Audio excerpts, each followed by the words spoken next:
28 जो है कि at a telephone exchange telephone calls arrive independently at an average rate of 1 call per minute. So lambda is rate of arrival. So 1 call per minute. ठीक है जी. And the number of telephone calls follow a Poisson distribution. So number of telephone calls in time 0t is Poisson है ना, lambda T हो जाएगा या Poisson distribution है. ठीक है.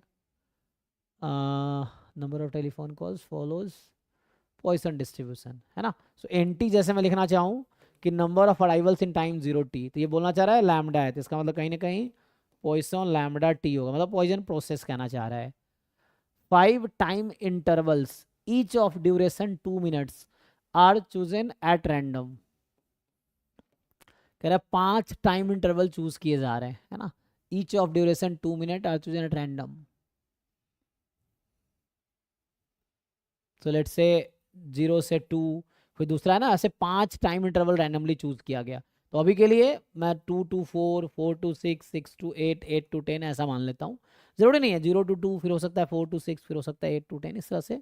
But 5 time interval duration 2 minutes are chosen at random. तो पूछ रहा है कि P denote the probability that in each of the 5 time intervals at most 1 call arrives at telephone exchange.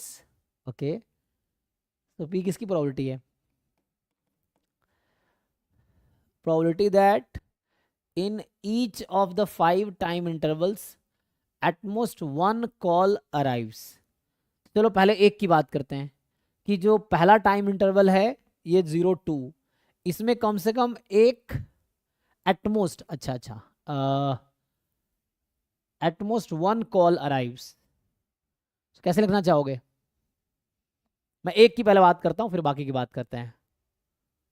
तो उसकी पावर IID है ना, क्योंकि आपको याद है ना ये क्या होता है, इसमें जो इंटरआइवल टाइम है एक्सपोनेंशियल है, तो सब आइडेंटिकली डिस्ट्रीब्यूटेड होगा.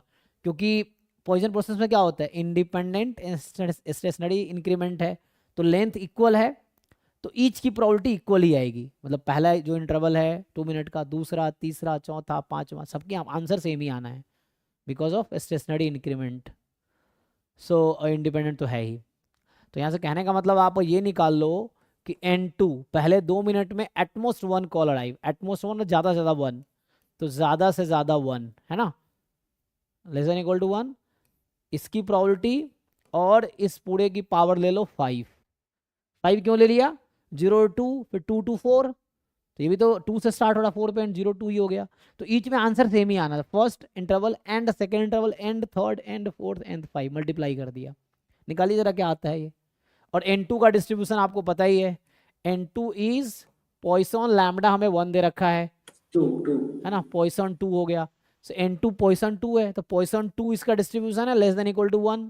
तो कहने का मतलब P जो आएगा, probability N2 is 0 plus N2 is 1 और इस पूरे की पावर है 5. निकाल के बताइए क्या आएगा P.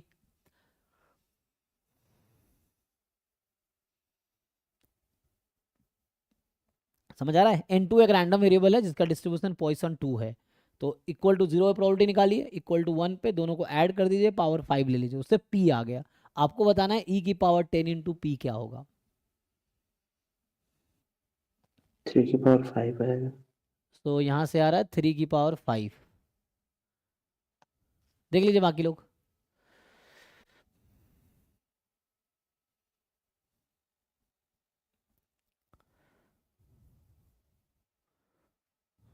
ओके जी. तो